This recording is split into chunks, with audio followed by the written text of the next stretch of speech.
சாந்து பொட்டு ஒரு சந்தன பொட்டு, சாந்து பொட்டு ஒரு சந்தன பொட்டு எடுத்து வச்சுக்க வச்சுக்க மாமா.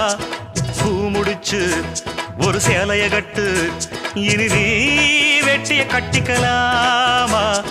கம்பெடுத்தா சொல்லி அடிப்பேன், ஜல்லி காளையை போல் துள்ளி குதிப்பேன், ஒரு பம்பரமா சுத்தி அடிப்பேன்.